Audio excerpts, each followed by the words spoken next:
வணக்கம். இன்னைக்கு நம்ம பார்க்க போறது மிக முக்கியமான 10th and 12th standard examination 2020ல நேத்து சுப்ரீம் கோர்ட்ல ஒரு வெர்டிக்ட் கொடுத்துருக்காங்க. இதை பத்தி தான் நம்ம இன்னைக்கு பார்க்க போறோம். ஏன்னா எண்ணற்ற பெற்றோர்கள் மற்றும் மாணவர்களுக்கு இந்த தீர்ப்புங்கிறது மிகவும் வரவேற்கத்தக்க முறையில மிகவும் அமைந்திருக்கிறது. அதுக்கு எனக்கு ஃபர்ஸ்ட் உச்ச நீதிமன்றத்துக்கு ஒரு வாழ்த்துக்கள். இந்த கருத்துக்கள் எல்லாமே என்னோட தனிப்பட்ட கருத்துக்கள். நான் நெடுஞ்செழியன், டெக்னோகிராட்ஸ் இந்தியா காலேஜ் ஃபைண்டர்லேருந்து பேசுகிறேன். இன்னைக்கு இந்த செஷனில் பேசிக்கலி என்னென்ன சிபிஎஸ்இ என்ன சொல்கிறாங்க, ஐசிஎஸ்இ போர்டு அவங்க என்ன சொல்கிறாங்க, ஐஎஸ்சி எக்ஸாமினேஷன்ஸ் என்ன சொல்கிறாங்க அப்படிங்கிறத நம்ம பார்க்க போகிறோம். இது குறிப்பாக இந்த தருணத்தில் இந்த பேண்டமிக் உலகம் முழுவதுமே ஒரு அதிர்வை உருவாக்கினாலும் இதில் மாணவர்கள் மற்றும் பெற்றோர்கள் அவங்களோட எதிர்காலம் இதெல்லாம் ஒரு கேள்விக்குறியாக இருக்கிற தருணத்தில் அண்ட் நிறைய பெற்றோர்கள் உச்ச நீதிமன்றத்தை அணுகி மாணவர்களோட சேஃப்டி ரொம்ப இம்பார்ட்டன்ட் அப்படிங்கிறதுனால இந்த தேர்வுகளை பற்றிய பல்வேறு கருத்து வேறுபாடுகள் இருந்தாலும் போர்ட்ஸ் மெயினாக அவங்களோட ஸ்டாண்ட் என்னங்கிறது நோட்டிஃபிகேஷன்ஸ் 2 போர்டுமே கொடுத்துருக்காங்க. இது உச்ச நீதிமன்றத்தின் அறிவுறுத்தலின்படி அவங்க என்னென்ன பிளான் பண்ணணும் அப்படிங்கிறது அவங்க 1 வீக்கில் டாக்குமெண்ட் இது பண்ண சொல்லி நேற்று எல்லாம் கொடுத்து இந்த ஜட்ஜ்மெண்ட்ஸ் நேற்று வந்திருக்கு. அண்ட் இது பியூர்லி இந்த எக்ஸாமினேஷன் ஜூலை 1லேருந்து ஜூலை 15க்குள்ள அந்த கண்டக்ட் பண்ணுறதுக்கான ஷெடியூல் பண்ண எக்ஸாமினேஷனோட நோட்டிஃபிகேஷன்ஸ் தான். ஸோ இதில் சிபிஎஸ்இ ஏறத்தாழ 10th standard and 12th standard first சிபிஎஸ்சியை பார்த்துக்கலாம். அதுக்கப்புறம் நம்ம ஐஎஸ்சி ஆர் ஐசிஎஸ்சி அந்த போர்டுக்கு நம்ம போகலாம். ஸோ ஃபர்ஸ்ட் சிபிஎஸ்இ அவங்க என்ன கொடுத்துருக்காங்க அப்படின்னா அவங்களோட நோட்டிஃபிகேஷன்ஸில் அண்ட் ஃபர்ஸ்ட் பாயிண்ட் முதல்ல சொன்ன மாதிரி ஒரு 7 பாயிண்ட்ஸ் இருக்கு. இதில் சிபிஎஸ்சியோட நோட்டிஃபிகேஷன்ஸில் இந்த ஜூலை 1லேருந்து ஜூலை 15th வரைக்கும் நாங்கள் 10th அண்ட் 12th எக்ஸாமினேஷன் என்ன கண்டக்ட் பண்ணுறோம் ஷெடியூல் பண்ணியிருந்தோமோ அதை நாங்கள் கேன்சல் பண்ணுறோம் அப்படின்ட்டு இருக்காங்க. அப்புறம் இந்த ஸ்டூடெண்ட்டோட performance point number 2 assessment of performance நாங்கள் எப்படி எடுத்துக்கிறோம். இந்த எக்ஸாமினேஷன்ஸ்லாம் assessment schemes computer CBSE declaration of results and 10th and 12th standard results ஒரு கீழே ஒரு பேரா 7ல் ஒரு 3 பாயிண்ட்ஸ் கொடுத்துருக்காங்க. அதுபடி நாங்கள் இது பண்ண போகிறோம் அப்படிங்கிறது சொல்லியிருக்காங்க. அது என்னங்கிறது பின்னாடி பார்க்கலாம். மூணாவது இந்த ரிசல்ட்ஸ் அந்த ஸ்கீம் 15th ஜூலைக்கு நாங்கள் இந்த ரிசல்ட்ஸ் அனௌன்ஸ் பண்ணிடுவோம். ஸோ இந்த கேண்டிடேட்ஸ் யாரெல்லாம் உயர்கல்விக்கு என்ன அப்ளை பண்ணுறாங்களோ இல்லை வெளிநாடுக்கு போக விரும்புகிறாங்களோ அவங்கெல்லாம் இதை பண்ணலாம் அப்படிங்கிறது கொடுத்துருக்காங்க. ஸோ அதனால் இந்த ரிசல்ட்ஸ் 15th ஜூலைக்கு நாங்கள் பேஸ்ட் ஆன் இந்த ஸ்கீம் நாங்கள் என்னென்ன சொல்கிறோமோ அந்த ஸ்கீம் வச்சு நாங்கள் கொடுத்துருக்கோம் அப்படின்றாங்க. 4வது பாயிண்ட் இந்த 12th ஸ்டூடெண்ட் சிபிஎஸ்இ ஒரு ஆப்ஷனல் எக்ஸாமினேஷன் கண்டக்ட் பண்ணுவாங்க. இந்த ஆப்ஷனல் எக்ஸாமினேஷன் அண்ட் இந்த 1st July and 15th July and அதுக்குள்ள எல்லாம் to be conducted from 1st July to 15th July. Conditions கண்டியூசிவா இருக்கணும். அதாவது சென்ட்ரல் கவர்மெண்ட் எல்லா இடத்துலையும் இந்த ஒரு தேர்வை நடத்துவதற்கான ஒரு உகந்த சூழல் இருந்தால் மட்டுமே அது கவர்மெண்ட் கிளியரன்ஸ் கொடுத்தா மட்டும் அது இது பண்ணுவாங்க இந்த தேர்வுகள் அண்ட் பேசிக்கலி ரொம்ப கிளியராக கொடுத்துருக்காங்க. +2 students CBSE will conduct an optional examinations in the subject whose examinations were scheduled to be conducted from 1st July to 15th July as soon as the conditions are conducive. அப்படின்னா இந்த 15 ஜூலைக்குள்ள எந்த examination schedule பண்ணியிருந்தாங்களோ அதை அதுக்கப்புறம் ஒரு உகந்த சூழல் வரும் பொழுது, அதாவது இந்த மாதிரி ஒரு தேர்வு கண்டக்ட் பண்ணக்கூடிய ஒரு என்வாயன்மெண்ட் கிரியேட் ஆகும்போது அப்போ சென்ட்ரல் கவர்மெண்ட் கண்டக்ட் பண்ணுங்கன்னு சொல்லும்போது இந்த ஆப்ஷனல் எக்ஸாமினேஷன்ஸ் கொடுப்பாங்க. ஸோ இந்த ஆப்ஷனல் எக்ஸாமினேஷன்ஸோட ரிசல்ட்ஸ் உங்களுக்கு அலோவ் பண்ணி அதுக்கப்புறம் அந்த இது பண்ணி ஸ்டூடெண்ட் யாரெல்லாம் இம்ப்ரூவ் பண்ணணும்னு திங்க் பண்ணுறாங்களோ அவங்கெல்லாம் அந்த பர்ஃபார்மன்ஸ் வச்சு அவங்க இது பண்ணிக்கலாம் அப்படிங்கிறத கொடுத்துருக்காங்க. பட் என்ன சொல்லியிருக்காங்கன்னா இந்த மார்க்ஸ் அப்டைன் பை ஸ்டூடெண்ட்ஸ் அது ஆப்ஷனல் எக்ஸாமினேஷன் எடுத்ததுன்னா ஃபைனலாக எடுத்துப்போம். And those who opted to take this examinations. இப்போ நீங்கள் சப்போஸ் எனக்கு இந்த அசஸ்மெண்ட் நீங்கள் கொடுக்குறது எனக்கு இந்த மார்க் ஓகே, அப்படி இல்லை எனக்கு நீங்கள் ஆப்ஷனல் எக்ஸாமினேஷன் கொடுத்தீங்க அப்படின்னா ஆப்ஷனல் எக்ஸாமினேஷன் மார்க் மட்டும்தான் எடுத்துப்பாங்க. இந்த மார்க் கேன்சல் ஆகிடும். ஸோ அது ரொம்ப கிளியராக கொடுத்துருக்காங்க. 10வது படிக்கக்கூடிய மாணவர்கள் சிபிஎஸ்சிக்கு நோ ஃபர்தர் எக்ஸாமினேஷன்ஸ், ரிசல்ட் நாங்கள் டிக்ளேர் பண்ணுவோம், அசஸ்மெண்ட் அவங்க பண்ணிடுவோம் அப்படின்னு கொடுத்துருக்காங்க. ஸோ 10th ஸ்டாண்டர்டுக்கு ஒரு இஷ்யூவும் கிடையாது. அவங்க ஆட்டோமேட்டிக்காக ரிசல்ட்ஸ் அனௌன்ஸ் பண்ணுவாங்க. ப்ளஸ் 12th ஸ்டாண்டர்ட் ஸ்டூடெண்ட்ஸ்க்கு சிபிஎஸ்சியில் அவங்க 2 to 4 அந்த நான் முதல்ல சொன்ன இந்த 2வது பாயிண்ட் அந்த அசஸ்மெண்ட் எப்படி எடுத்துப்பாங்க, இந்த கம்பீட்டன்ட் அத்தாரிட்டி கொடுக்குறது இந்த 7th பரவாயில்ல இருக்குன்னு சொன்னது. அண்ட் பேசிக்கலி நான் இந்த சொன்ன மாதிரி அந்த அசஸ்மெண்ட்டை வச்சு நாங்கள் ஒன்று கொடுப்போம். இது தவிர நாங்கள் ஆப்ஷனல் எக்ஸாமினேஷனுக்கும் ஆப்ஷன் கொடுப்போம் அப்படிங்கிறது சூழல் உகந்ததுக்கப்புறம். ஸோ இந்த அசஸ்மெண்ட் ஸ்கீம் எப்படி கொண்டு வந்திருக்காங்க அப்படிங்கிறது ஒரு பேசிக்கலி வந்து டிஃபைன்ட் இன் ஒரு 4 பாயிண்ட்ஸ் வந்து கொடுத்துருக்காங்க. இதில் ஃபர்ஸ்ட் பாயிண்ட் அப்படிங்கிறது வந்து 10வது மற்றும் 12வது படிக்கக்கூடிய மாணவர்கள் கம்ப்ளீட்டட் ஆல் தர் எக்ஸாமினேஷன், அவங்க ரிசல்ட்ஸை வந்து நாங்கள் வந்து பர்ஃபார்மன்ஸ் இந்த எக்ஸாமினேஷன் வச்சு நாங்கள் அனௌன்ஸ் பண்ணிடுவோம். இது நம்பர் 1. நம்பர் 2, ஸ்டூடெண்ட்ஸ் வந்து யாரெல்லாம் 3 சப்ஜெக்ட் எடுத்திருக்காங்களோ, 3 சப்ஜெக்ட் எழுதியிருக்காங்களோ, அவங்களோட ஆவரேஜ் மார்க்ஸ் இந்த 3 பர்ஃபார்மிங் சப்ஜெக்டை வச்சு அவங்களுக்கு வந்து அவார்ட் பண்ணி இந்த எக்ஸாமினேஷன் வந்து எந்த எக்ஸாம் கண்டக்ட் பண்ணலையோ அதுக்கு வந்து பி அவார்ட் இந்த subject based on the performance இந்த அதர் சப்ஜெக்ட்ஸ் அப்படின்னு கொடுத்துருக்காங்க. But students who have appeared in the examinations only in 3 subjects, more தென் 3 சப்ஜெக்ட்ல உள்ளவங்களுக்கு அந்த மாதிரி. இப்போ ஒன்லி 3 சப்ஜெக்ட்ஸ் எழுதினவங்களுக்கு வந்து என்ன இருக்கும் அப்படின்னா, அண்ட் அவங்களோட 2 எக்ஸாமினேஷன்ல பர்ஃபார்மிங் இதை வச்சு மார்க் அவார்ட் பண்ணி, அண்ட் எந்த எக்ஸாம் எழுதலையோ அதுக்கு வந்து அவங்க வந்து அதுக்கு ஏற்ற மாதிரி ப்ரொபோர்ஷனட்டாக கால்குலேட் பண்ணிப்போம் அப்படின்றாங்க. And there are few students +2 வந்து மெயினாக டெல்லியில் உள்ள ஸ்டூடெண்ட்ஸ்க்கு தான். ஸோ இதில் மெயினாக நமக்கு இந்த 2 பாயிண்ட் தான் தமிழ்நாடோ இல்லை மற்ற ஸ்டேட்டில் இருக்கவங்களுக்கு வந்து ஸ்டூடெண்ட்ஸ் ஹூ அப்பியர்ட் ஃபார் இந்த examination for more then 3 subjects, 3 subject மேலே நீங்கள் யாரெல்லாம் அப்ளை எழுதிருந்தீங்களோ அந்த ஆவரேஜ் மார்க்ஸ் அப்டைன் இந்த பெஸ்ட் 3 பர்ஃபார்மிங் சப்ஜெக்ட்ஸ், இந்த 3 சப்ஜெக்டில் உள்ள ஆவரேஜ் மார்க்ஸ் எடுத்துட்டு will be awarded for the subjects whose examination எந்த எக்ஸாமினேஷன் கண்டக்ட் பண்ணலையோ இந்த 3ஓட பர்ஃபார்மிங் சப்ஜெக்டோட இதை வந்து எடுத்து அதை அங்கே அவார்ட் பண்ணிடுவோம். அந்த ஆவரேஜ் மார்க்ஸை வச்சு நாங்கள் அப்டைன் பண்ணி நாங்கள் போட்டுருவோம் அப்படிங்கிறாங்க. That's point number B. Point number C அப்படிங்கிறது வந்து நீங்கள் யாரெல்லாம் வந்து ஸ்டூடெண்ட்ஸ் அப்பியர்ட் இந்த எக்ஸாமினேஷன் ஒன்லி 3 சப்ஜெக்ட்ஸ், 3 சப்ஜெக்ட் மட்டும் தான் எழுதிருக்கீங்க அப்படின்னா இந்த ஆவரேஜ் மார்க்ஸ் என்ன வாங்கிருக்கீங்களோ அந்த 2 பர்ஃபார்மிங் சப்ஜெக்ட்ல எடுத்து அந்த will be awarded for the subjects of the whose examination என்ன கண்டக்ட் பண்ணலையோ அதுக்கு வந்து அவங்க வந்து இதை எடுத்துப்போம் அப்படிங்கிறாங்க. ஸோ இதான் வந்து அவங்க சொல்லக்கூடிய மார்க்கிங் சிஸ்டம்ல வந்து வருது. டெல்லிக்கு மட்டும் ஒரு தனி கிளாஸ் இருக்குது. There are only few students in class 12. +2 வந்து அண்ட் எக்ஸாமினேஷன் வந்து ஒன்லி 1 or 2 சப்ஜெக்ட்ஸ் தான் எழுதிருக்காங்க டெல்லியில். அவங்க ரிசல்ட்ஸ் வந்து டிக்ளேர்ட் இந்த பர்ஃபார்மன்ஸ் இந்த அப்பியர்ட் சப்ஜெக்ட்ஸ் என்ன இதில் வந்து பண்ணியிருக்காங்களோ அதை எடுத்துட்டு பர்ஃபார்மன்ஸ் இன் இன்டர்னல் ப்ராக்டிக்கல் ப்ராஜெக்ட் அசஸ்மெண்ட் என்ன பண்ணியிருக்காங்களோ அதுல இருந்து நாங்கள் அவார்ட் பண்ணுவோம் அப்படின்னு சொல்லியிருக்காங்க. ஸோ இந்த ஸ்டூடெண்ட்ஸ் வந்து இவங்களும் வந்து ஆப்ஷனல் எக்ஸாமினேஷனுக்கு எழுதுறதுக்கு வாய்ப்புகள் தரப்படும். டெல்லியில் உள்ள மாணவர்களுக்கு யாரெல்லாம் வந்து இந்த 1-2 சப்ஜெக்ட் மட்டும் எழுதியிருக்காங்களோ அவங்க இதை பண்ணி இம்ப்ரூவ் பண்ணுறதுக்கும் பண்ணலாம். அப்படி இல்லாத பட்சத்தில் அவங்களோட performance in internal practical and project அசஸ்மெண்ட்லேருந்து எடுத்துப்போம் அப்படின்னு சொல்லி சிபிஎஸ்இ கொடுத்துருக்காங்க. இது வந்து என்னை பொறுத்த வரைக்கும் கேட்டால் அது மாணவர்களுக்கு வந்து மிக மிக வரவேற்கத்தக்கது. அண்ட் இந்த மாதிரி ஒரு ஜட்மெண்ட்ஸ் வந்து கொடுக்கும் பொழுது சிபிஎஸ்இ வந்து இந்த மாதிரி நாங்கள் ஆப்ஷன்ஸ் கொடுக்குறோம் அப்படின்றது வந்து இது கொடுத்துருக்காங்க. ஸோ இதனால வந்து மாணவர்களும் பெற்றோர்களும் வந்து பேனிக் ஆக வேண்டியதில்லை. இந்த இது வந்து ஆப்ஷனல் எக்ஸாமினேஷன் எழுதுறதுக்கு நமக்கு ப்ரொவிஷன்ஸ் இருக்கிறதுனால இந்த சிச்சுவேஷன்லாம் கண்டியூஷன் ஆனவன எல்லாம் ஒரு நல்ல ஒரு உகந்த சூழல் வந்ததுக்கப்புறம் அதுக்கப்புறம் நம்ம அந்த எக்ஸாமினேஷன் எழுதுறதுக்கு விருப்பக்கூடிய மாணவர்கள் அந்த விருப்பத்தை எடுத்துக்கலாம். அப்படி எடுக்கும் பொழுது அந்த தேர்வோட ஃபைனல் மார்க்ஸ் தான் வந்து எடுத்துப்பாங்க. நம்ம இந்த அசஸ்மெண்ட்ல இதில் கூட இருந்தாலும் கூட நம்ம அங்கே வந்து எழுதக்கூடிய எக்ஸாமினேஷன் பர்ஃபார்மன்ஸ் தான் ஃபைனலாக இருக்கும் அப்படிங்கிறத ரொம்ப கிளியராக வந்து சொல்லியிருக்காங்க. இது வந்து சிபிஎஸ்இயோட நோட்டிஃபிகேஷன்ஸ்லாம் அவங்களோட இணையதளத்தில் வெளியிட்டிருக்காங்க. இது நாங்கள் எங்களோட இணையதளம் indiacollegefinder.org நாங்கள் நாளைக்கு வந்து இதை வந்து நாங்கள் பப்ளிஷ் பண்ணுவோம்.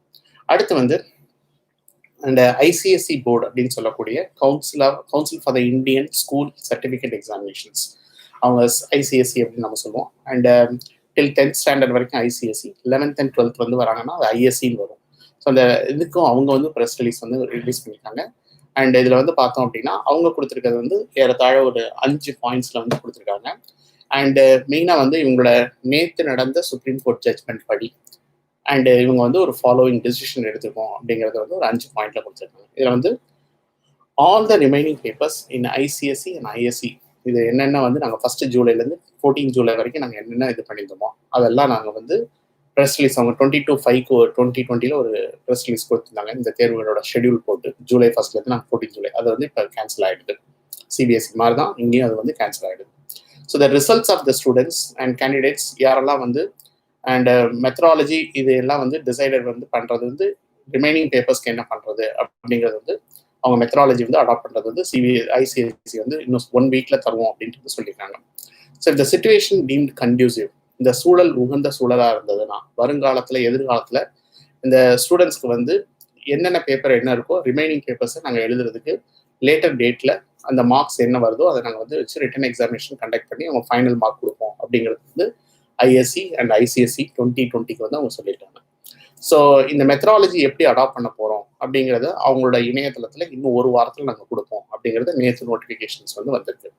ஸோ இந்த ரிசல்ட்ஸ் வந்து இந்த ஸ்டூடெண்ட்ஸ் வந்து இந்த எக்ஸாமினேஷன் வில் பி டிக்ளேர்ட். இந்த வந்து உங்களுக்கு வந்து இப்போ பேஸ்ட் ஆன் த இது வச்சு நாங்கள் 15 ஜூலை 2020 வந்து all the candidates appearing in 10th standard and 12th standard of ICSE and ISC வந்து examination will be declared 15 July அப்படிங்கிறது வந்து 2020 கொடுத்துருக்காங்க. So the heads of the institution எல்லாத்துக்கும் வந்து இந்த மாதிரி ஒரு 5 பாயிண்ட்ல வந்து ஐசிஎஸ்சி போர்டு வந்து கொடுத்துருக்கு. இது என்ன மெத்தடாலஜிங்கிறது வந்து இன்னும் வீக் ஃப்ரம் டுடே அப்படிங்கிறது நேற்று வந்து சொல்லியிருக்காங்க. ஸோ தாழ வந்து இந்த மெத்தடாலஜி வந்து இவங்க வந்து 26 ஜூன் வந்து நேற்று நோட்டிஃபிகேஷன் இது அதை வந்து அவாய்ட் பண்ணி பண்ணிடுவாங்க. ஸோ இதெல்லாம் வந்து 2 போர்டும் வந்து இதை வந்து கோர்ட்டில் வந்து சப்மிட் பண்ணியிருக்காங்க. பேஸ்ட் ஆன் தட் சுப்ரீம் கோர்ட்டோட ஃபைனல் ஆர்டரையும் வந்து அவங்க ப்ரொனவுன்ஸ் பண்ணதை வந்து இது பண்ணி போட்டிருக்காங்க. அண்ட் இது வந்து மாணவர்கள் அட்லீஸ்ட் இந்த சூழல்ல தேர்வு எழுதுவதற்கான உகந்த சூழல் கிடையாது. எஸ்பெஷலி ஒரு சில நகரங்கள்ல சென்னை இல்லை வந்து உங்களுக்கு வந்து பேசிக்கலி பாம்பே இந்த மாதிரி லொக்கேஷன்ஸ்லாம் வந்து இன்னைக்கு வைரஸ் இந்த பேண்டமிக் வந்து ரொம்ப அதிகமாக போயிட்டு இருக்கிறதுனால அண்ட் இந்த சூழல்ல வந்து எல்லாரையும் ஒரு இடத்துல வர சொல்லுது. ஏன்னா இப்போ டெல்லிலாம் வந்து பார்த்தோம்னா நிறைய பள்ளிகள் வந்து அண்ட் மைக்ரண்ட் ஒர்க்கர்ஸ்க்கு வந்து ஷெல்டராக கொடுத்துருக்காங்க. அப்போ தேர்வுகளை எங்கே நடத்துறது, என்ன மாதிரி வந்து அவங்க எப்போ கிளியரன்ஸ் கொடுப்பாங்க, இதெல்லாம் வந்து நமக்கு வந்து ஒரு கிளாரிட்டி வந்து கிடையாது. ஸோ இதுதான் வந்து இப்போ கரண்ட் ஆன்கோயிங் ப்ராசஸ்க்கு வந்து இவங்க 10th and 12th CBSE and ICSEக்கு வந்து கொடுத்துருக்காங்க. ஸோ ஆப்ஷன்ஸ் வந்து இந்த மாதிரி வந்து அவங்க கோர்ட்டுக்கு சப்மிட் பண்ணி அவங்களோட நோட்டிஃபிகேஷன் வந்து இணையதளத்தில் வந்து வெளியிட்டிருக்காங்க.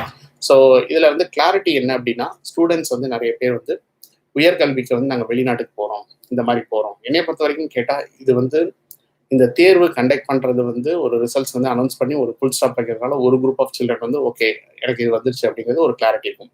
இன்னொரு குரூப் ஆஃப் சில்ட்ரன் வந்து இன்னும் அவங்களோட பேஸ்ட் ஆன் பெர்ஃபார்மன்ஸ் அப்படிங்கிறப்ப வந்து அவங்க வந்து போர்டில் வந்து ஒரு நல்ல பெர்ஃபார்மன்ஸ் நான் பண்ணணும் அப்படின்னு விரும்பக்கூடிய மாணவர்கள் இல்லை அந்த மாதிரி வந்து ஏன்னா போர்டுக்கு நம்ம எடுக்கிற எஃபர்ட் அளவுக்கு வந்து மீதி எந்த தேர்வுக்கும் நம்ம அந்த அளவுக்கு எடுக்க மாட்டோம். ஏன்னா அதான் ஃபைனல் அப்படிங்கிறதுனால அதோட எஃபர்ட் வந்து ஸ்டூடெண்ட்ஸ் வந்து நிறைய இருக்கும். அண்ட் இந்த நேரத்தில் வந்து இந்த கண்டூசிவ் என்வாயன்மெண்ட் வரும்பொழுது இந்த என்வாயன்மெண்ட் எப்போ வரும் அப்படிங்கிறது ஒரு பெரிய கேள்விக்குறியா இருக்கு. இது எப்போ வருங்கிறது நமக்கு யாருக்குமே கிளாரிட்டி கிடையாது. அதனால இது கீப் ஆன் போஸ்ட்போனிங் ஆகிட்டு இருக்கிறதுனால இது மற்ற ஸ்டூடெண்ட்ஸ்க்கு ஒரு ஃபுல் ஸ்டாப் வச்சுட்டு அண்ட் இந்த ஸ்டூடெண்ட்ஸ் யாரெல்லாம் எக்ஸ்பெக்ட் பண்ணுறாங்களோ அவங்களுக்கு ஒரு ஆப்ஷனல் எக்ஸாமினேஷன்ஸ் கொடுக்குறத CBSE வந்து அனௌன்ஸ் பண்ணிக்கிறது வந்து அந்த நேரம் வரைக்கும் ஸ்டூடெண்ட் வந்து கன்சிஸ்டண்டாக படிச்சுட்டே இருக்கணும். அது வந்து அவங்க அந்த பேஸை வந்து விட்டுறக்கூடாது. அதை படிக்கிறதுக்கான நமக்கு மட்டும் இது வந்து இந்த மாதிரி ஒரு சூழல் வந்துருக்கா, நம்ம ஏன் வந்து இது பண்ணணும், இதை எப்படி பண்ணணும் அப்படிங்கிறது மாதிரி ஒரு நெகட்டிவிட்டிலாம் வந்து இது பண்ணக்கூடாது. இது எனக்கு கொடுத்துருக்க நல்ல டைமிங் அண்ட் அதில் நான் இம்ப்ரூவ் பண்ணணும் அப்படிங்கிறது வந்து பார்க்கணும். இதில் இந்த அர்ஜென்சியில் வந்து ஒரு மெரிட்ஸ் அண்ட் டிமெரிட்ஸ் ஒரு முற்றுப்புள்ளி வைக்கணும் அப்படிங்கிற ஒரு நிலைமைகள் வந்தாலும் அண்ட் இதனோட அர்ஜென்சி அப்படின்னு பார்த்தோம்னா இன்னைக்கு வந்து உயர்கல்வியில உள்ள நிறைய கல்லூரிகளுக்கு வந்து இன்டேக்கு ஸ்டூடெண்ட்ஸ் கிடையாது. பட் அவங்க இன்டேக்ல ஏன் இவ்வளவு அவசரம் காமிக்கணும் அப்படிங்கிறது வந்து எனக்கு அதுவும் புரியல. ஏன்னா இன்னைக்கு பொருளாதார சிக்கல்ங்கிறது வந்து எல்லா குடும்பங்களையும் அது வந்து இன்வேரியபிளி அஃபெக்ட் ஆயிருக்கு. அது வந்து ஒரு நடுத்தர வர்க்கமாக இருந்தாலும் சரி, மிகவும் கஷ்டப்படுறவங்களா இருந்தாலும் சரி, இந்த நேரத்தில் நீங்கள் வந்து அட்மிஷன்ஸை கான்ஃபர் பண்ணணும், இந்த சீக்கிரம் இந்த ரிசல்ட்ஸ் அனௌன்ஸ் பண்ணி அங்கே கான்ஃபர் பண்ணணும் அப்படின்னா இந்த இடத்துல வந்து ரொம்ப யோசிக்க வேண்டியது இருக்குது. இதனோட அவசரம் என்ன? ஏன்னா இது வந்து நம்ம மக்களோட எஸ்பெஷலி ஸ்டூடெண்ட்ஸோட உயிரை காப்பாற்றக்கூடிய ஒரு தருணத்தில் நம்ம வந்து இருக்கோம். இந்த நேரத்தில் நீங்கள் இங்கே வாங்க, இங்கே எக்ஸாம் எழுதுங்க, இந்த மாதிரி பண்ணுங்க அப்படிங்கிறதுக்கு இல்லை, இதுக்கு சீக்கிரம் இதுக்கு வந்து ஒரு முற்றுப்புள்ளி வைங்க அப்படிங்கிறது வந்து ஒரு புறம் இருந்தாலும் அண்ட் இது மெயினாக வந்து உயர்கல்வியில கல்லூரிகளோட அட்மிஷன்ஸை ஓப்பன் பண்ணணும். அதனால 12th ரிசல்ட்ஸ் 10th ரிசல்ட்ஸ் வெளியே வந்தா இத்தனை மாணவர்கள் வந்தால் தான் அடுத்த கல்லூரிகள் ரன் பண்ண முடியும் அப்படிங்கிறது வந்து ஒரு பின்னணி அப்படிங்கிறது வந்து இருக்கா அப்படிங்கிறத நம்ம நிறைய யோசிக்க வேண்டியிருக்கு. ஏன்னா இன்னைக்கு வந்து நம்ம சுதந்திரம் அடையும் போது கல்லூரிகள்னு ஆரம்பிக்கப்பட்ட கல்லூரிகள்லாம் அவங்கவுங்க இருக்கிற சொத்தை கொடுத்து அவங்க பில்டிங் கட்டி கொடுத்து நம்ம ஏரியாவில் இருக்கிற பிள்ளைங்க படிக்கணும், இந்த ஏரியாவில் இருக்க ஸ்டூடெண்ட்ஸ் வந்து நல்லா வரணும் அப்படிங்கிற ஒரு நல்லெண்ணத்தோட வந்து கல்லூரிகள் வந்து ஆரம்பிக்கப்பட்டது.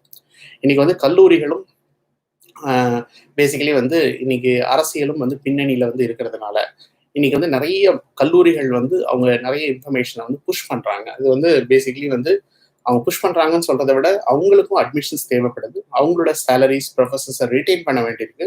அந்த இதுக்காண்டி ஒரு பேசிக்கலி வந்து இந்த தேர்வுகளோட முடிவுகளை நம்ம வந்து சீக்கிரம் வந்து கொண்டு வரமா அப்படிங்கிறது ஒரு கேள்விக்குறியா இருக்கு. இது ஒரு பாயிண்ட்ல நம்ம வந்து பார்க்க வேண்டியிருக்கு. இன்னொன்று வந்து இப்போ நம்ம சரி ஓகே ரிசல்ட்ஸ்லாம் கொடுத்துட்டீங்க, உடனடியாக அடுத்த அட்மிஷன் ஆரம்பிக்க போறீங்கன்னா காலேஜஸ் கேம்பஸ்லாம் வந்து உங்களுக்கு ஃப்ரீயா இருப்பாங்க அப்படின்னா கேட்டால் ஆல்ரெடி இப்போ நிறைய கேம்பஸ்லாம் மெயின் சிட்டிஸ்ல இப்போ பாம்பே மாதிரி நகரங்கள்ல இட வசதியே கிடையாது. அதனால கல்லூரிகளை தான் நம்ம வந்து இன்னைக்கு வந்து அது வந்து குவாரண்டைன் ஏரியாவா வந்து அந்த கொரோனா வைரஸ்ல இன்ஃபெக்ட் ஆனவங்களை வந்து தங்க வைக்கக்கூடிய ஒரு ஒதுக்கிடமா நம்ம வந்து யூஸ் பண்ணிட்டு இருக்கோம். அந்த மாதிரி பண்ற சமயங்கள்ல நம்ம அட்மிஷன்ஸ் வந்து ஒரு செக்டருக்கு வந்து நம்ம கொடுத்துட்டோம் அப்படின்னா இன்னொரு செக்டருக்கு வந்து எப்படி கொடுக்க போறீங்க? இதெல்லாம் கவர்மெண்ட் இன்ஸ்டிடியூஷன், பிரைவேட் இன்ஸ்டிடியூஷன், நிறைய இன்ஸ்டிடியூஷன்ஸ் இப்போ சென்னையில எடுக்க ஆரம்பிச்சிட்டாங்க. இந்த கல்லூரியில படிக்கக்கூடிய மாணவர்களுக்கு அட்மிஷன்ஸ் போட்டாலும் அங்க உள்ள இடங்கள்ல நம்ம இன்னைக்கு அந்த கிளாரிட்டி அங்கே கிளியர் ஆகாத போது அந்த ஸ்பேஸ் வந்து உங்களுக்கு வந்து அவைலபிள் இல்லாத போது நான் அங்கே பாதி வார்டில் வச்சுட்டு நான் பாதி ஸ்டூடெண்ட்ஸ் நான் உள்ள வாங்க படிங்க அப்படின்னு சொல்ல முடியுமா? இன்னொன்று வந்து சோஷியல் டிஸ்டன்சிங் அப்படிங்கிறது ஒரு நார்ம்ல வருது. அப்போ வந்து அந்த நேரத்தில் வந்து கொண்டு வர முடியுமா அப்படிங்கிறது வந்து ரொம்ப ரொம்ப இது வந்தது. இன்னொன்று ஒரு பேசிக்கலி வந்து மினிமம் இந்த போர்டு எக்ஸாமினேஷன்ஸ் வந்து நீங்கள் கண்டக்ட் பண்ணி ஒரு ஃபேர்னஸ் கொடுத்தா அப்படின்னா தான் JEE main to JEE advance போகணும் அப்படின்னா ஐஐடி என்ஐடியில் அட்மிஷன் வேணும்னா எனக்கு மினிமம் 75% மார்க் வேணும். 75% இருந்தால் தான் நான் ஜே அட்வான்ஸ்க்கு வந்து போக முடியும். இல்லை என்ஐடி ஐஐடியில் போய் நான் அட்மிஷன்ஸ் வாங்க முடியும். அப்படிங்கிறப்ப வந்து இந்த அசஸ்மெண்ட் பீரியட்ல வந்து நான் முதல்ல சொன்ன மாதிரி மாணவர்கள் வந்து நிறைய எஃபர்ட் எடுக்கிறது அந்த ஃபைனல் எக்ஸாமினேஷனுக்கு தான். ஏன்னா நம்ம மீதிலாம் வந்து நம்மளோட எஃபர்ட் வந்து இருந்தாலும் கூட ஃபைனலில் வந்து அவங்களோட பெஸ்ட் பெர்ஃபார்மன்ஸ் கொடுக்கறதுக்கு எல்லா மாணவர்களும் ட்ரை பண்ணுவாங்க.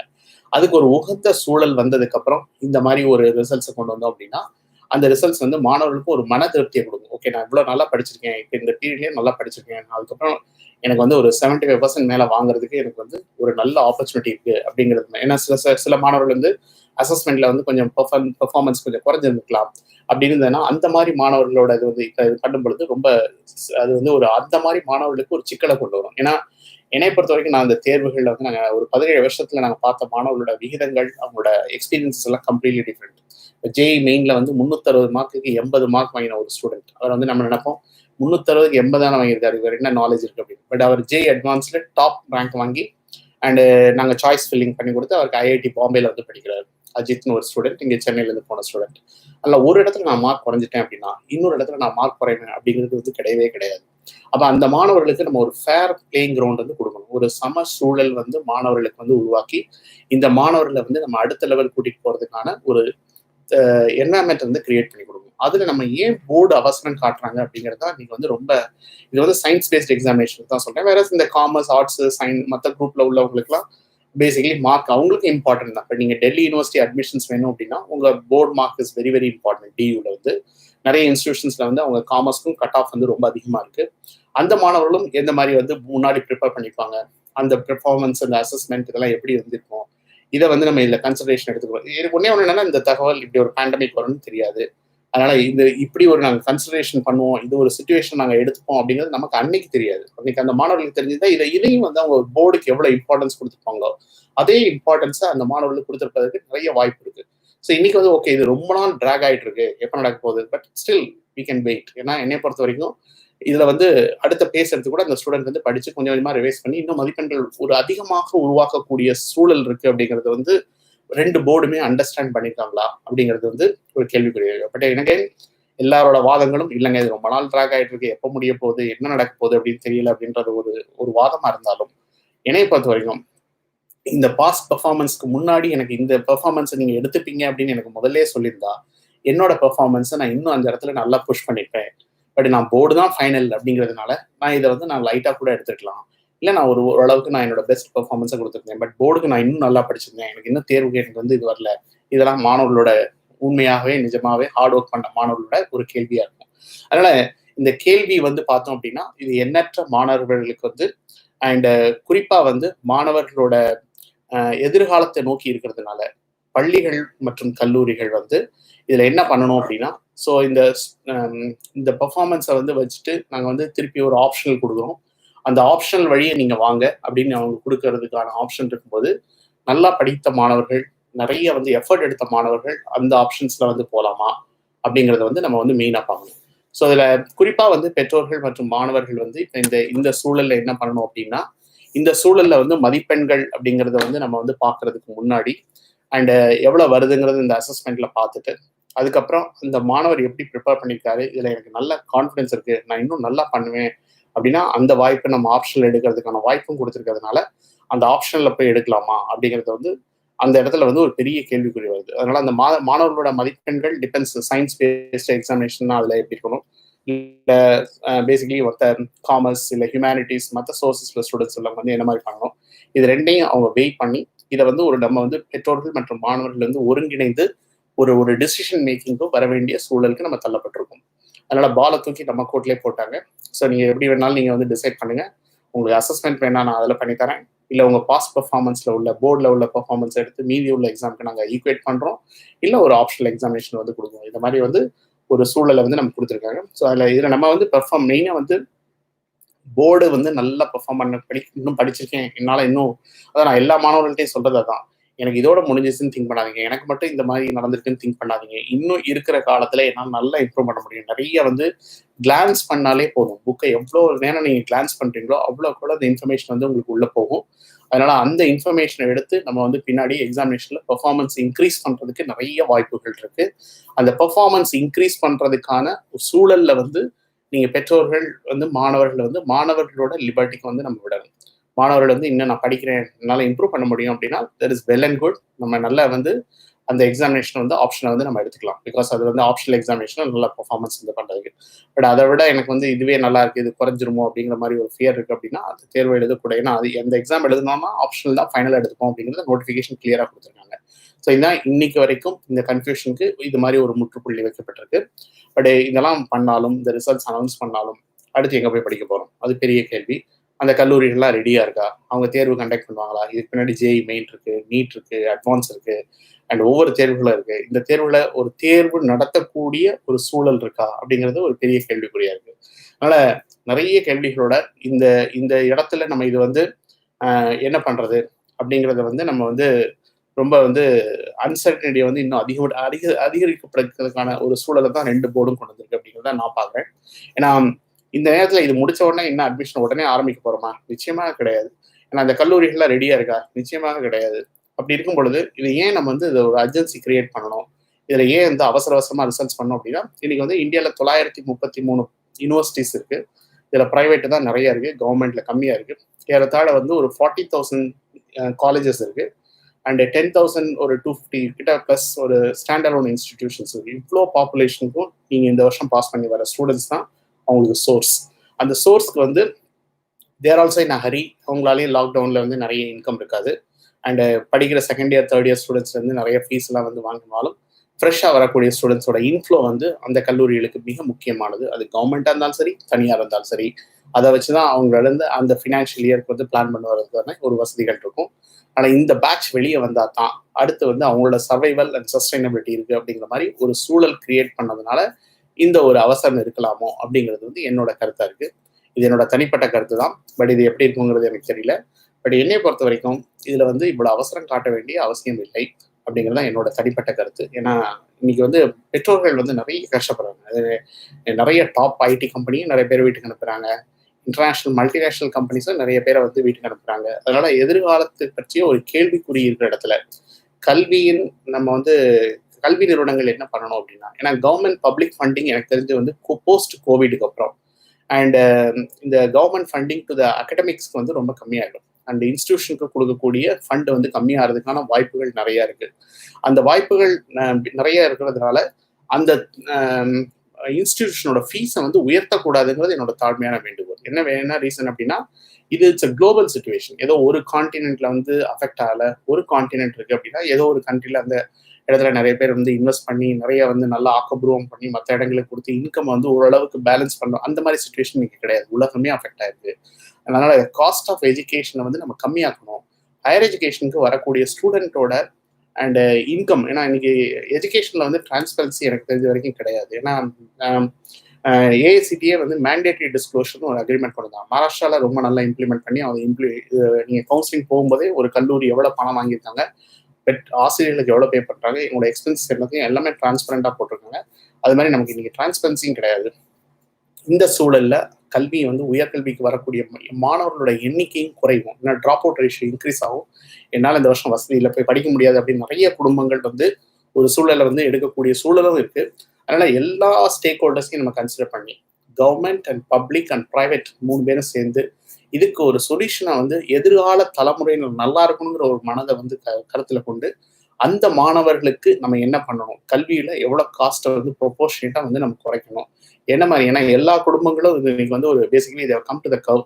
அண்ட் கவர்மெண்ட் இன்னும் எப்படி ஃபண்ட் பண்ண போறாங்க, கவர்மெண்ட்டுக்கும் இன்கம் இல்லை, எப்படி சஸ்டைன் ஆக போறாங்க, எப்படி வந்து எக்கானமி வந்து எப்படி இதாக போகுது, இதெல்லாம் எண்ணற்ற கேள்விகள் வந்து எல்லோரோட மனதிலையும் எழுதிட்டு இருக்கு.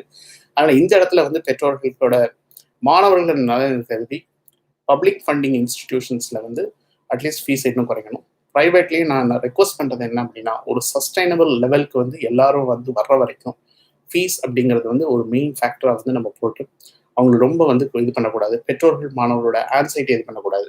ஏன்னா இப்போ தான் வந்து போர்டு எக்ஸாமினேஷனோட இது வந்து அவங்க கொடுத்துருக்காங்க. அதுக்கு ஒரு சொல்யூஷன் அப்படிங்கிறத வந்து கொண்டு வந்திருக்காங்க. அடுத்து வந்து இனிமே வந்து நீட்டுக்கு வந்து ஜேஇ மெயின்க்கு இதுக்கெல்லாம் என்ன பண்ண போறோம் அப்படிங்கிற ஒரு ஜட்மெண்ட் அடுத்து வந்து சுப்ரீம் கோர்ட்ல எல்லாரும் அடுத்த முறையீடா இருக்கும். ஆனால் இந்த ரிசல்ட்ஸ் வந்தோடனே அடுத்து அதுக்கு போவாங்க. அதை பொறுத்து தான் அதை நம்ம அந்த அட்வைஸை பொறுத்து தான் நீட் எப்படியும் கண்டக்ட் பண்ணி தான் ஆகணும். அண்ட் ஜேஇ மெயின் எப்படி கண்டக்ட் பண்ணி தான் ஆகணும். ஜேஇ மெயினை வச்சு தான் ஜே அட்வான்ஸ்க்கு போக முடியும். அந்த தேர்வில் ரத்து பண்ணுவாங்களாங்கிறது தெரியல. பட் அதுக்கு முன்னாடி நான் எங்கேயாவது போய் ஒரு கல்லூரியில் போய் சேர்ந்துட்டேன் அப்படின்னா அந்த கல்லூரி நான் பின்னாடி இந்த எக்ஸாம் எழுதி பாஸ் பண்ணேன்னா எனக்கு 4 வருஷம் ஃபீஸை கட்டுங்கன்னா என்னால் கட்ட முடியாது. ஆனால் இந்த சூழல்ல ஒரு கல்லூரியில் போய் ஜாயின் பண்ணலாமா, பண்ணிட்டா என் சர்டிஃபிகேட்டை கொடுப்பாங்களா, நான் திருப்பி போய் இந்த அட்மிஷன் கிடைச்சி 3 days 4 days விண்டோவில் நான் ரிப்போர்ட் பண்ண முடியுமா, இதெல்லாம் எண்ணற்ற கேள்விகள் இருக்கு. அதனால பெற்றோர்கள் வந்து இன்னொரு குழப்பத்தை வந்து நம்ம அடுத்த லெவல் ஆழத்தை வந்து கொண்டு போய் கொடுத்துருக்கோம். அவங்களை இன்னும் ஒரு லெவல் கீழே இறக்கிட்டோம் இந்த இன்ஃபர்மேஷனை கொடுத்ததுனால. அதனால பெற்றோர்கள் மற்றும் மாணவர்கள் வந்து இந்த நேரத்தில் வந்து நீங்க அமைதியா இருங்க. என்னை பொறுத்த வரைக்கும் இந்த வருஷத்துல வந்து நம்ம அட்மிஷன்ஸ் வந்து நம்ம வெயிட் பண்ணி பார்க்கறது நல்லது. எனக்கு அகாடமிக் இயர் எவ்வளோ போஸ்ட்போன் ஆகுங்கிறது யாரும் ப்ரெடிக்ட் பண்ண முடியல. நிறைய வந்து நாங்கள் பார்க்குற இந்த ஹையர் எஜுகேஷன் ஜேர்னல்ஸ்லாம் சொல்றது வந்து ஜூலை 2021 வரைக்கும் கூட போகலாம் அப்படிங்கிறது வந்து அவங்களோட கருத்துக்களாக இருக்குது. பட் இது வந்து உண்மையா என்னங்கிறது தெரியல. ஏன்னா சோஷியல் டிஸ்டன்சிங் கொண்டு வரணும். பெற்றோர் மாணவர்களோட இன்கம் ஜென்ரேஷனை வந்து அடுத்து பண்ணால் தான் உயர்கல்விக்கு மாணவர்கள் படிப்பதற்கான செலவு தொகையை வந்து பெற்றோர்களால் வந்து செலவழிக்க முடியும். அதில் ட்ராப் அவுட் ரேஷியோ இன்க்ரீஸ் ஆகும். நிறைய மாணவர்கள் நான் கல்வியே வேண்டாம் அப்படிங்கிறது, நான் ஏதோ ஒரு வேலைக்கு போகணும் அப்படிங்கிற அந்த ஏன்னா நீங்கள் என் குடும்பத்தை காப்பாற்றணும் அந்த மாதிரி நீங்கள் நம்ம ரிப்போர்ட்ஸ்லாம் பார்க்குறோம். ஸ்கூல் ஸ்டூடெண்ட்ஸே வந்து போய் காய்கறி விற்கிறாங்க, ரோடாக வந்து விற்கக்கூடிய சூழல் வந்து நீங்கள் வந்து தள்ளப்பட்டிருக்கோம். ஆனால் இந்த சூழலில் வந்து எல்லோரும், நான் சொல்றது வந்து அரசாக இருக்கட்டும், அரசு கல்லூரிகளாக இருக்கட்டும், இல்லை வந்து தனியார் கல்லூரிகளாக இருக்கட்டும், இல்லை வந்து எல்லோரும் சேர்ந்து நம்ம எதிர்கால சந்ததியினர் நல்லா இருக்கணும். இதுக்கு நம்ம இந்த நேரத்தில் என்ன உதவ முடியும் அப்படிங்கிறது, அதாவது ஃபினான்ஷியலி இல்லை அவங்களுக்கு அகடமிக் வந்து பர்சியூ பண்ணுறதுக்கு நம்ம என்ன பண்ணணும் அப்படிங்கிறது எல்லாத்தையும் நம்ம அரவணைத்து கூட்டிட்டு போவதற்கான ஒரு சூழலை வந்து அரசு மற்றும் தனியார் மற்றும் எல்லாரும் வந்து இதை கிரியேட் பண்ணணும். பட் அந்த மாதிரி ஒரு சூழல் அண்ட் அந்த மாதிரி ஒரு திங்கிங் அந்த மாதிரி இருக்கா அப்படிங்கிறது எனக்கு ஒரு கேள்விக்குறியோட நான் அந்த நிகழ்வை வந்து முடிக்கணும். நிறைய கேள்விகள் இருக்கு. அண்ட் மிஸ்டர் சுகேஷ் அப்படிங்கிறவர் கேட்டிருக்காரு, ஜேஇ மெயின் நீட் டேட்ஸ் தெரியாது. இனிமேல் வந்து அடுத்து இதே மாதிரி ப்ரிப்ரேஷன் அடுத்த எல்லாரும் உச்சநீதிமன்றத்தை அணுகி முறையீடு பண்ணி அதுக்கப்புறம் வந்து mister Sam Martin, sir JEE main வந்து போஸ்ட்போன் ஆகுமா? டெஃபினட்டாக போஸ்ட்போன் ஆகும். இது பேசிக்கலி எப்போ இருக்கும் அப்படிங்கிறது சொல்ல முடியாது. அந்த சிச்சுவேஷன் வந்து 75% வந்து என்ஐடி ஐஐடி டெஃபினட்டாக 75% ரிக்வயர்ட். அது வந்து இல்லைன்னா ஐஐடி என்ஐடி எடுக்க மாட்டாங்க. சார் பேசிக்கலி ஐஷ் மைசூர் இதுக்கு அப்ளிகேஷன் வந்து all Indian speech and hearing it's very good institution. நிறைய இப்போ எங்கள் வெப்சைட் வாங்க இந்தியா காலேஜ் finder.org வந்தீங்கன்னா நிறைய கவர்மெண்ட் இன்ஸ்டியூஷன் அப்ளிகேஷன் வந்து ஓப்பனாக இருக்கு. எனக்கு தெரிஞ்ச வரைக்கும் இப்போ கரண்ட்லி வந்து நாங்கள் கவர்மெண்ட்ல மட்டும் எடுத்து கொடுத்த இன்ஸ்டிடியூஷன்ஸ் வந்து இப்போ ஏறத்தாழ வந்து 35 இன்ஸ்டியூஷனோட அப்ளிகேஷன் வந்து ஓப்பனாக இருக்கு. இதெல்லாம் நீங்கள் வந்து விண்ணப்பிக்கலாம். எங்களோட இணையதளத்தில் வந்து நீங்கள் வந்து இந்தியா காலேஜ் finder.org வந்து சப்ஸ்கிரைப் பண்ணி நீங்கள் வந்து எங்களை காண்டாக்ட் பண்ணி இது பண்ணலாம். நீட் எக்ஸாம் கேன்சல் ஆகுமா? நிச்சயமாக ஆகாது. அப்படி இருந்தால் நாங்கள் அட்மிஷன் கொடுக்கறதுக்கு நிறைய வந்து கன்ஃபியூஷன்ஸ் வந்து வரும். ஆனால் அது உச்சநீதிமன்றத்தின் தீர்ப்புப்படி வந்து அவங்க நீட் எக்ஸாமினேஷன் கேன்சல் பண்ண வாய்ப்பு இல்லை. ஏன்னா சப்போஸ் நான் போர்டு எக்ஸாமினேஷன் வழியாக போகிறேன்னா நிறைய பேரண்ட்ஸ் என்ன சொல்லுவாங்க, முதலே தெரிஞ்சால் நல்லா படிச்சிருப்பேன் அப்படின்னு சொல்லியிருப்பாங்க. போர்டு நல்லா படிச்சிருப்பேன், நான் நீட்டுக்கு தான் ப்ரிப்பேர் பண்ணேன், போர்டுக்கு ப்ரிப்பேர் பண்ணல அப்படிங்கிற மாதிரி நிறைய இன்னைக்கு வந்து கோட்டா, ஆந்திரா இங்கெல்லாம் அந்த மாதிரி வரும். ஜேஇ மெயின் போஸ்ட்போன் ஆகும், டெஃபினட்டாக போஸ்ட்போன் ஆகும். அதை நீங்கள் அதனால போஸ்ட்போன் ஆகுதுன்னு சொல்லிட்டு நாளைக்கு எக்ஸாம் இருக்குன்னு படிங்க, நீங்கள் போஸ்ட்போன் ஆகுமான்னு கேட்டு அதுக்காண்டி படிக்காமல் இருக்காதீங்க அப்படிங்கிறதான். And pass out college students and arrears examination எப்போ நடக்கும் சார்? இது வந்து டெஃபினட்டாக நடக்கும். ஏன்னா இப்போ அண்ணா யூனிவர்சிட்டிலாம் 20 வருஷத்துக்கு முன்னாடி இருந்தவங்களாம் கூட வந்து எழுதுங்க அப்படின்றாங்க. ஸோ அதனால அந்த அட்மிஷன் வந்து +2 மார்க் வழியாக போகுமா அப்படிங்கிறது ஏன் வந்து பண்ணலை அப்படின்னு கேட்குறாங்க. +2 மார்க் வந்து இன்னும் நிறைய தேர்வுகளே முடியாமல் இருக்கக்கூடிய சூழலில் அது எப்படி இருக்குங்கிறது தெரியாது. இப்போ நிறைய விஆர் இன் அட்மிஷன் கன்ஃபியூஷன் ஜங்ஷனில் தான் நம்ம வந்து நிற்கிறோம். இது என்றைக்குமே வந்து ஒரு குழப்பமான சூழல் தான் இந்த இடத்துல நிற்குது. ஏன்னா பள்ளியில இருந்து உயர்கல்விக்கு போறதுக்கான தளம் வந்து டிரான்ஸ்ஃபர் வந்து ஒரு ஆற்றின் ஒரு புறம் வந்து நம்ம ஒரு காட்டாற்று வெள்ளத்துல ஒரு ஓட்ட பாலத்தை கட்டி அதுலதான் மாணவர்களை வந்து நடக்க சொல்றோம். இதுல வந்து மாணவர்கள் வந்து 75% மாணவர்கள் இந்த காட்டாற்று வெள்ளத்துல அடிச்சுட்டு போக போறாங்க. 25% தான் அங்க வந்து வராங்க. அதனால வந்து என்னைய பொறுத்த வரைக்கும் இந்த நேரத்துல வந்து நீங்க ரொம்ப காமன் கம்போஸ்டா இருங்க, ரொம்ப கன்ஃபியூஸ் ஆயிக்காதீங்க. இந்த ஓராண்டு வந்து தேர்வுகள் எப்படி இருக்கு, ரிசல்ட்ஸ் எல்லாம் பார்த்துட்டு நம்ம அடுத்ததுக்கு போறதுக்கு நம்ம ரெடியா இருக்கலாம். அண்ட் அதனால பேனிக் ஆக வேண்டாம். உங்க பேனிக் பட்டனை அட்டன் பண்ண வேண்டாம். எங்கேயாவது இடத்துல போய் எமர்ஜென்சி சேர்த்துறாதீங்க. ஏன்னா நாளைக்கு இதை விட நல்ல இன்ஸ்டியூஷன்ல உங்களுக்கு கிடைக்கக்கூடிய வாய்ப்பை நம்ம இழக்கக்கூடிய தன்மையா இருக்கலாம். ஏன்னா அந்த நீங்க சேரக்கூடிய இன்ஸ்டியூஷனுக்கும் உங்களோட ஃபீஸ் வந்து ரொம்ப இம்பார்ட்டன்ட், அவங்களோட சஸ்டைனபிலிட்டி. அதனால வந்து என்னை பொறுத்த வரைக்கும் பொறுத்தார் பூமி ஆழ்வார். எவ்வளவு பொறுமையா இருக்கீங்களோ அவ்வளோக்கு நல்ல இன்ஸ்டியூஷன்ஸ் கிடைக்கும். அண்ட் எங்களோட இணையதளம் இந்தியா காலேஜ் finder.org வந்து நீங்க ஜாயின் பண்ணி கவர்மெண்ட் இன்ஸ்டியூஷன்ஸ்லாம் அப்ளை பண்ணலாம். ஏன்னா அரசுல படிக்கிறதுல கொஞ்சம் ஃபீஸ் கம்மியாக இருக்கும், தனியாரில் கொஞ்சம் ஃபீஸ் அதிகமாக இருக்கும். அது வருமானத்துக்கு ஏற்றவாறு உங்களோட பொருளாதார வசதியை பார்த்து நீங்கள் இந்த இடத்துல வந்து பண்ணணும் அப்படிங்கிறது என்னோட தாழ்மையான வேண்டுகோள். எங்களோட இணையதளம் indiacollegefinder.org வழியே வரலாம். நாங்கள் பர்சனல் கவுன்சிலிங் ஆன்லைன்லேயே வந்து பண்ணுறோம். ஸ்டூடெண்ட்ஸ் அண்ட் பேரண்ட்ஸ் ஏதாவது டவுட் இருந்ததுன்னா நீங்கள் கவுன்சிலிங் வந்து எங்களை வந்து அட்டன் பண்ணலாம். எங்களோட கான்டாக்ட் நம்பர் வந்து 9445599822 823 824 825 இந்த நம்பர் 826 இதெல்லாம் நீங்கள் வந்து கான்டாக்ட் பண்ணலாம். ஸோ எல்லோரும் வந்து இந்த இடத்துல நீங்கள் சேஃபாக இருக்கணும். இந்த முடிவுகள் இதெல்லாம் வந்து இந்த மாதிரி நிறைய முடிவுகள் வரும். இதை பார்த்து நம்ம வந்து பேனிக் ஆகக்கூடாது. இந்த நேரத்தில் காமன் கம்போஸ்ட் நம்ம மனதை அமைதியாகவும் இந்த ஆண்டு நம்ம எப்படி நல்லா வந்து இது பண்ணணும் அப்படிங்கிறத வந்து நம்ம நல்லா பார்க்கணும். அகடமிக்கே டெஃபினட்டாக டெஃபர் ஆகும். இந்த பர்டிகுலர் இது அப்படின்னு சொல்ல முடியாது. இந்த எக்ஸாமினேஷன் போஸ்ட்போன் ஆகுமா இதெல்லாம் கேள்விகள் வந்துட்டு இருக்கு. ஏன்னா ஒரு ஆல் இண்டியா எக்ஸாம் பண்ணும்போது ஒரு இடத்துல நிறைய இன்ஃபெக்ட் ஆகும்போது இன்னொரு இடத்துல நான் வந்து சூழலை வந்து நான் கண்டக்ட் பண்ண முடியாது. இந்த இப்போ சென்னையில் இருக்க மாணவர் கொண்டு போய் நான் இன்னொரு ஊரில் எழுதுன்னு சொல்ல முடியாது, பாம்பேல இருக்க மாணவர் இன்னொரு இடத்துல போய் எழுதுன்னு சொல்ல முடியாது. அந்த இடத்துல அந்த மாணவர்களுக்கு நான் எல்லாத்தையும் வந்து ஒரு சம வாய்ப்பு கொடுக்க முடியாது. ஏன்னா வியாதி உயிர் வாழ்றது தான் மிக முக்கியமான சூழல் நம்ம வந்து இந்த ஆண்டுக்கு நம்ம தள்ளப்பட்டிருக்கோம். அதனால இந்த இடத்துல அமைதியா இருங்க, ரொம்ப அவசரப்படாதீங்க. அதனால இதோட இந்த நிறைவை வந்து முடிக்கிறேன். எங்களோட இணையதளம் indiacollegefinder.org வந்து நீங்கள் 9, 10, 11, 12 ஸ்டூடெண்ட்ஸ் தான் நீங்கள் சப்ஸ்கிரைப் பண்ணலாம். எங்களோட செமினார் வந்து நீங்கள் அட்டன் பண்ணலாம். எல்லோரும் சேஃபா, எல்லோரும் நன்றாக இருக்க வாழ்த்துக்கள். மீண்டும் அடுத்த பதிவில் நாளைக்கு சந்திக்கலாம்.